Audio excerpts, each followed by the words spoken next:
ಮಲ್ಕೊಂಡೇ ಇದ್ರೆ ಪ್ರಾಬ್ಲಮ್ ಇದೆ. ನಿದ್ರೆ ಬಗ್ಗೆ ಹೇಳ್ತಾ ಇಲ್ಲ, ನಿದ್ರೆ ಬೇರೆ ವಿಶ್ರಾಮ ಬೇರೆ. ಕೆಲವರಿಗೆ ಕಮ್ಮಿ ನಿದ್ರೆ ಮಾಡಿದ್ರು ಸರಿಯಾಗಿ ವಿಶ್ರಾಮ ಸಿಗುತ್ತೆ, ಕೆಲವರಿಗೆ ಜಾಸ್ತಿ ನಿದ್ರೆ ಮಾಡಿನೂ ಸುಸ್ತಾಗ್ತಾ ಇರುತ್ತೆ.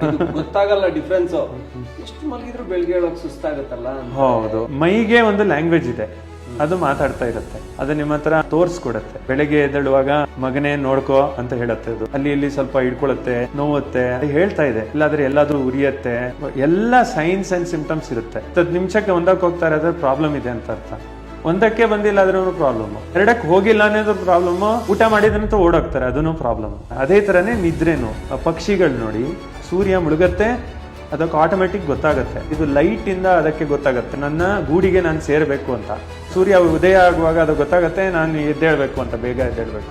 ನಾವು ಹಂಗೇನೆ ಅದನ್ನೆಲ್ಲ ನಾವು ಸಪ್ರೆಸ್ ಮಾಡಿದ್ವಿ. ಅದಕ್ಕೆ ಹೇಳ್ತಾರೆ ಸಿರ್ಕಾರ್ಡಿಯನ್ ರಿದಮ್ ಅಂತ ಹೇಳ್ತಾರೆ. ನಮ್ಮಲ್ಲೂ ಒಂದು ಬಾಡಿ ಕ್ಲಾಕ್ ಇದೆ, ಅದರಿಂದ ನಮ್ಮ ಕ್ರಿಯೆಗಳೆಲ್ಲ ನಡೆಯೋದು. ಬೆಳಗ್ಗೆ ಇಷ್ಟು ಆಕ್ಟಿವ್ ಆಗಿರ್ತೀವಿ, ಮಧ್ಯಾಹ್ನ ಇಷ್ಟು ಆಕ್ಟಿವ್ ಆಗಿರ್ತೀವಿ, ಸಾಯಂಕಾಲ ಬರುವಾಗ ಬಾಡಿ ಸ್ವಲ್ಪ ರೆಸ್ಟ್ ಸ್ಟೇಟ್ ಅಲ್ಲಿ ಹೋಗುತ್ತೆ. ಅದಕ್ಕೆ ರಾತ್ರಿ ಎಲ್ಲ ಕತ್ಲಾಗಿದ ನಂತರ ನಿದ್ರೆ ಬರೋದು. ಪ್ರಿಸ್ಕ್ರಿಪ್ಷನ್ ತರ ಹೇಳ್ತಾರೆ, 7 ಗಂಟೆ ಮಲಗಬೇಕು, 8 ಗಂಟೆ ಮಲಗಬೇಕು.